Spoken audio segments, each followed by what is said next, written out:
Motivated seller leads for subject to real estate investing. Today, I'm going to talk about some of my favorite ways that I personally bought real estate deals from motivated sellers back in the last economic real estate crash. I'm going to show you what I call lead pools that are highly motivated their homes by allowing real estate investors like myself to just take over their house payments. You heard me right, just take over the house payments. Now, in this episode, I'm going to talk about what is subject to investing.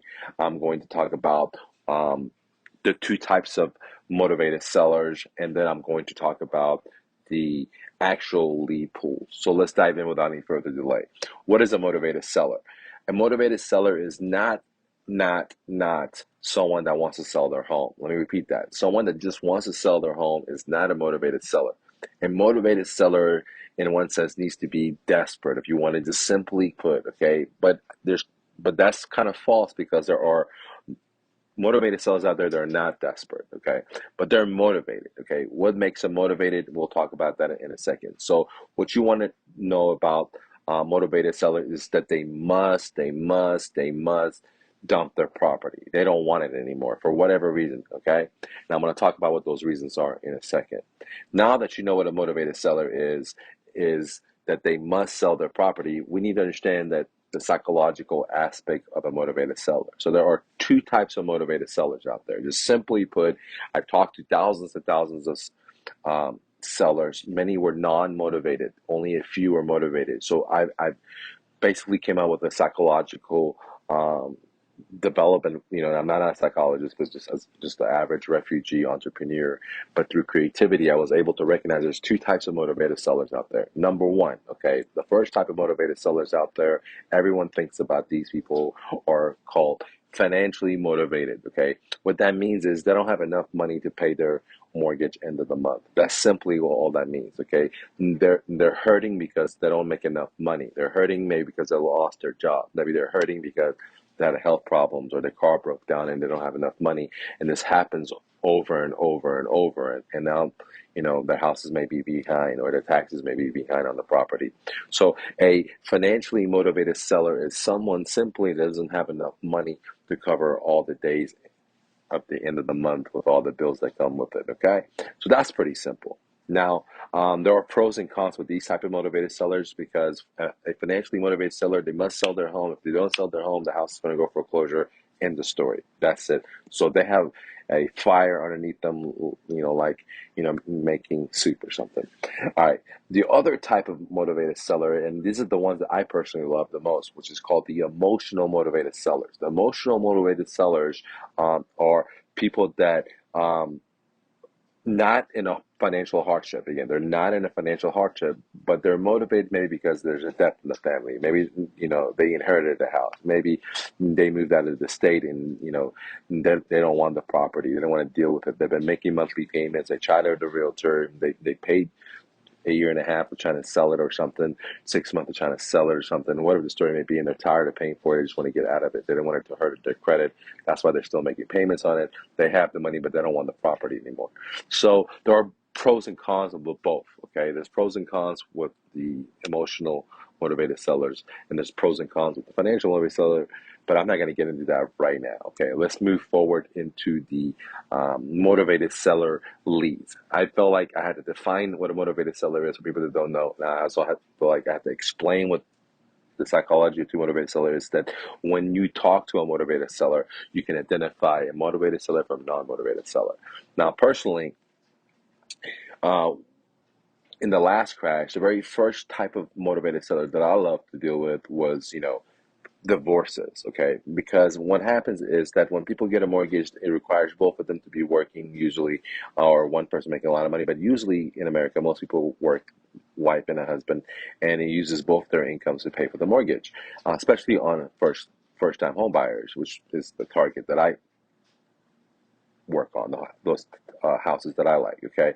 So what happens is that uh, mo- motivated sellers will get into a divorce and they won't be able to make their monthly payments. And in that situation, they're going to get behind in payments, right? They're going to get behind in the payments. They're financially motivated, and they're not going to be able to make the payments. Okay. So the very first deal I did was, a guy named, we just call him Carlos, and the house was in Grand Prairie, Texas, and it was like a 4 bedroom, beautiful home. They had done renovation to it. The flooring was updated, all kinds of stuff. Upstairs had a game room, it had a beautiful pool, etc. Okay. Uh, and so what happened is his wife had left him, and he was behind in payments, 2 months or like month and a half. And then by the time I did the closing, I did, it was my first deal. I didn't know anything about real estate, and the reason I was trying to buy a house with seller financing from a motivated seller that's divorce is because it was the recession hitting, the banks were tightening up, they weren't lending out any money, and that was the very first time I thought about ever using banks, because I didn't like banks. Okay, and I still don't like banks, but all the banks declined me, even though I had cash in the bank, I had great credit, I had a business for, at that time, 7 years debt free, actually multiple businesses at the time. They didn't want to do it, and I don't blame them, because they were doing subprime loans, and everywhere I went, same story. So this is why I got into buying houses at a deep discount for motivated sellers, because I had done that with cars, before buying houses. I mean, buying cars at a deep discount, buying motorcycles at a deep discount, buying jet skis, just for my own personal fun. So I said, why not? Why not I just try the skills that I already have by negotiation and sales? I own a business. I've owned, had all these skills, and why should I go the traditional way? And they're declining me. So I went the untraditional way, and I marketed to a motivated seller, and there were divorces, right? And so this is why I realized that there were a lot of divorces out here in America. Over 50% of people get divorced, and their real estate is going to be in trouble. And this created an opportunity for me. I personally like divorces because there was, usually like 99% of the times, for my own personal experience, they couldn't make the payments. They needed both incomes, and very seldomly can one person make all the payments, and those people would not be motivated sellers. So, but but maybe because I was targeting motivated divorces, because one of the things that I'm going to share with you right now is that the one of the best leads for me were divorces. And the way I would find them is I would go to a county clerk's office, I would look for divorces, I would find their the people's names, and then I would go ahead and skip trace them, and I show you how to do that all in my Alchemy Stones course on my realestatedojo.com.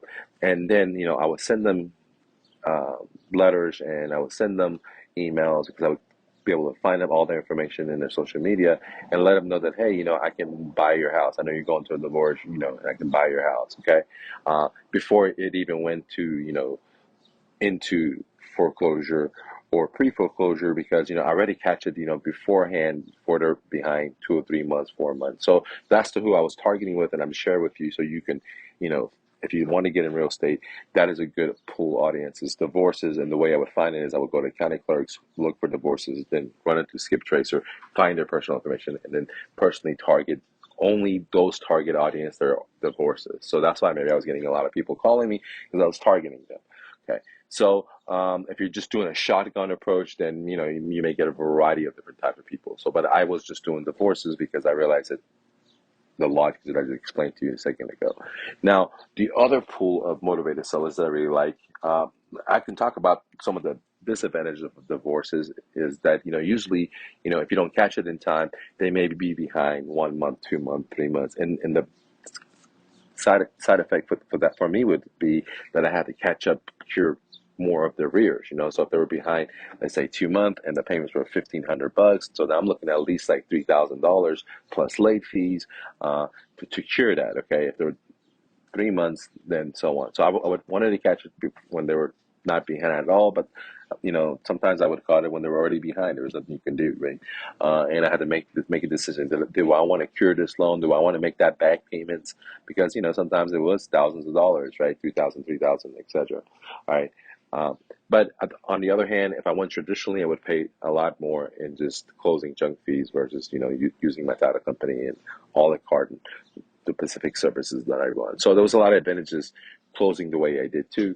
But the disadvantages of buying from divorces is if they're behind in payments, then it's going to require cash to cure the loan. But on the other hand, they're highly motivated because they have a fire underneath them. They have a short term window before their house gets auctioned off. So they got to make a decision or it's going to go to foreclosure. And some people go to foreclosure, believe it or not. They don't make a decision. They just walk away with it and they get two black eyes. Other people sell it to me. And, I call that, their best, worst option, because it's not their best option, it's not their worst option.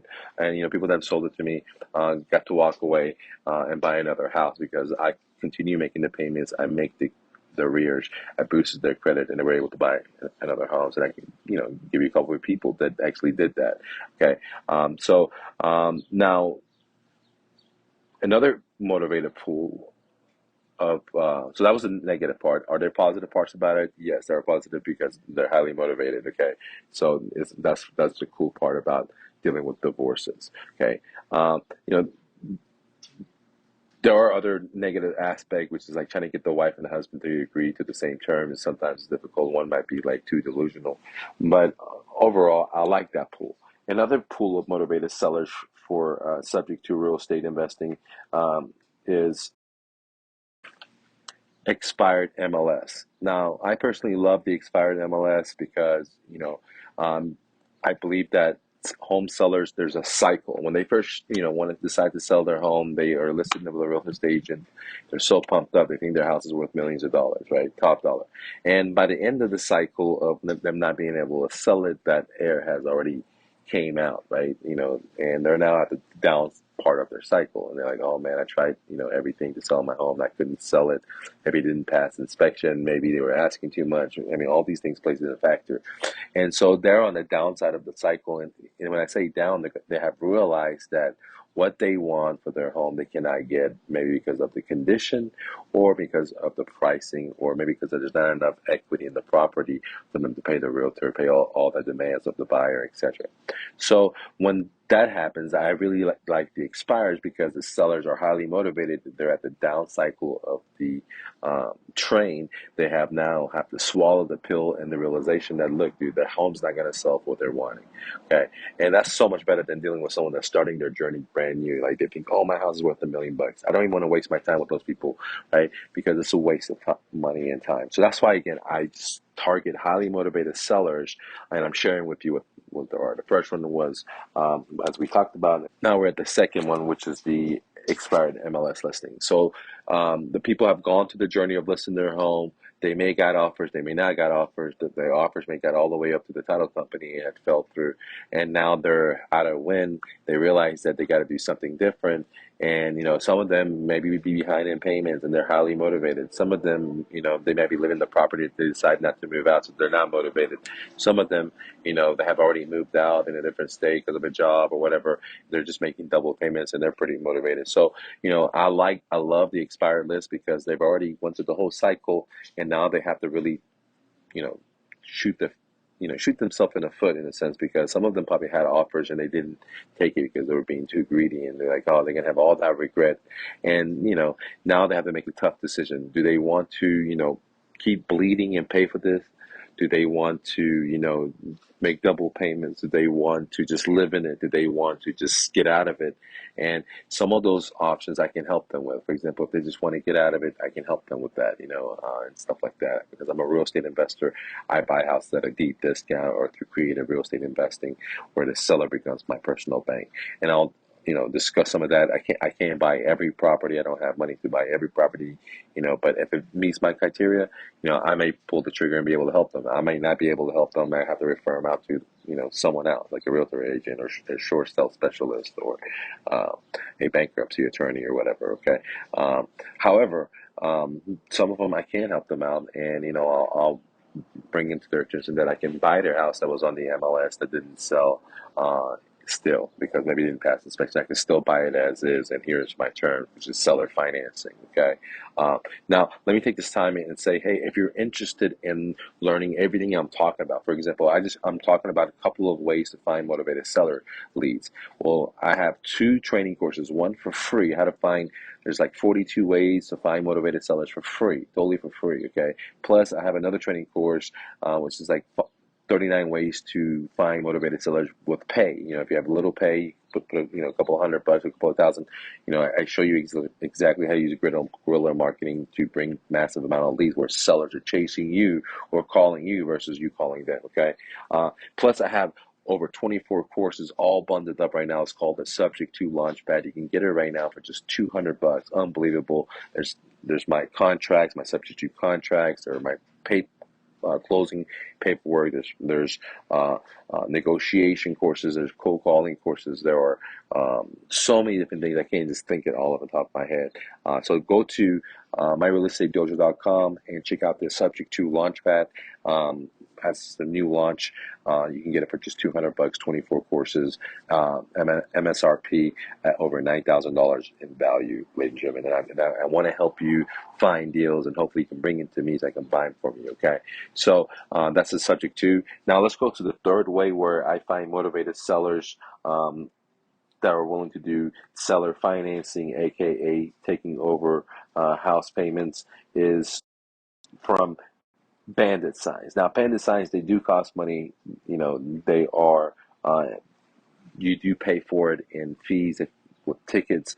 But, my second deal, let me talk about it, was from a bandit sign. Okay. So I like bandit signs. They work, but they don't work all throughout the cycles. Now, I see people putting bandit signs in the up real estate market, and I think that's just a waste of time and money, and I wouldn't do that, right? In 2019, I wouldn't do bandit signs. But today, the market, the way it's going, I think bandit signs are an efficient way for myself to do the marketing, even though they cost a lot of money. I mean, H fires have gone up, the sign itself has gone up. But back in the day, I would, I had my moving company. We would, drive to Houston from Dallas. We would buy from the printer themselves that actually imported it from Mexico, and we would buy it in pallets. I would bring a 26-footer and I would fill it up. I would spend thousands of dollars, but I would get it really, really cheap. I would negotiate like that, okay? But even at the prices they are now, you got to at least, you're not going to get anything with just putting 100 out, unfortunately. Maybe if your karma is good. However, what I realize is at least, I need to put out 100 a week at the very minimum. So that's 400 a month, okay? Because the people that called for me were highly motivated. They were going through divorces. They were ex ex expired MLS sellers that have listed that were going to probate, etc. So something to definitely think about. Bandit signs, you can get ticketed for it. So I've gotten ticketed for like $1,500 per sign, and negotiated down to just 1,500 because we put out a lot. But however, I just subtracted from cost of doing business. Just if I was going to do a Google ad of $1,500. All right, so they work for me. I don't recommend it for you, but I'm just sharing with you what I'm personally doing. I don't, I'm not telling you what you should do. I'm not a financial advisor or anything like that. Okay. Thing that I really like is probate, but I don't like it, but I do like it. I'll talk about that. I mean, I like it because they're highly motivated. And probate is when someone dies in their family, maybe the grandfather, maybe they inherited the property because of some kind of death or something. And I don't really like it. The part I don't like about it is because it's a sad situation, and I don't like sad situations. And this is why I only do real estate when the market crashes. Okay. I mean, when I say that, it's like I'll buy the stuff only at that time, and the rest I'll just hold on to, and then I'll try to sell at close to the top of the market. But I don't do moves when the market is hot. I just feel like there's too much competition. It's not worth my time. But in a crash, just like when everything's on sale, there's highly motivated sellers out there. I can buy stuff at a deep discount, or I can use creative seller financing where I don't have to use my own money. I don't have to use my own credit. I have to use, well, I'm sorry, let me take that. I have to just use a little bit of my own money versus buying the whole house out in cash, paying 200, 300, 400. I can maybe have to use only 10 grand or 5 grand or 15 grand or 20 grand, depends on the deal. Okay. Or maybe a little bit more, if I'm buying a lot of equity, right? However, that only happens in a major economic crash, housing bubble, which I believe, in my opinion, that is happening right now. And just this is the beginning. This is the 2006 fourth quarter moment. Okay. So anyways, probate is a great fuel because they're highly motivated. The people that inherit the property don't want it. Maybe there's back taxes, maybe there's repairs, or maybe the city's giving them tickets because they got to do some kind of repair, cut the grass or something. And so they don't want it. They don't live in that state. They just want to get the cash. And can work deals with those individuals. Now, probate is my least favorite because, again, it's a sad situation. But I love divorces. I love expires. I mean, not that I love because people get into divorce, but that's the society we live in. Too much. Uh, I'm not going to get into politics on that. However, divorces are very, very nice when it comes to real estate investing. Buying houses subject to, buying houses from motivated sellers, leads, and so are the expires, in my opinion, and so are the probates. And one that's you gotta actually pay is the bandit signs. The bandit signs do cost money, but they do generate money. But if you just do like 10, 20, or 100 just one time, you're probably not going to get a deal unless you have good karma. You've done a lot of good stuff for a lot of people. Okay. So those are some of the ways that, I personally love making and buying deals from motivated sellers. There are so many other ways that I get into my subject to launchpad, from free to pay, to find motivated sellers, how to negotiate, how to structure deals, the paperwork that goes into it. There's so much I can get into it. So if you want to go ahead and buy that, and show me some love and support, and at the same time help yourself win, I really appreciate it. And if you already have a successful business, or if you're already successful yourself and you want to work with me direct, I have a program called Profit Sharing where I want to work with you and split the profits on one deal. There's an upfront 5K cost, unfortunately, for you. However, I believe that, it's going to give you wings to be your dreams. Okay. And if you're somewhere in the middle, you have some success, but not where you want to be exactly, then I highly recommend joining my academy. I'll work with you directly. I will sit down with you. We'll go to a blueprint. I'll meet with you on a monthly basis. I give you my best selling courses, and I want to help you find deals, and hopefully you'll sell me some of them. Okay. So we can create a win-win situation. All right, guys. Thank you so much for clicking the like button. I'd love to hear your thoughts and comments below. Go to myrealestatedojo.com, show me some love, and always remember, you're braver than you believe, stronger than you seem, smarter than you think, and twice as beautiful as you ever imagined. Romy, don't take no for an answer. I'm out.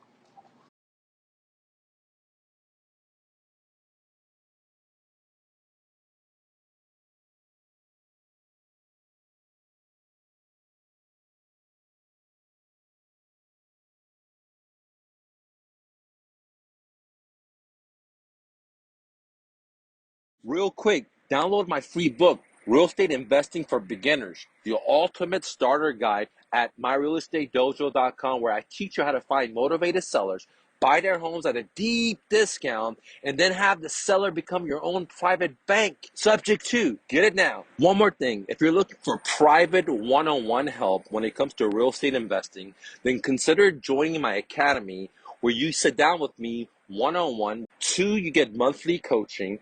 3, you get access to my best-selling courses. 4, you get access to my video library, and then the list goes on, for just $97 a month. Join me now at mrnofluff.com. Lastly, the best six-figure side hustle, bicycle flipping. Want to see how? Here's a behind-the-scene video how I did it. Go to thebestsidehustle.mrnofluff.com. Now let's get back to the content.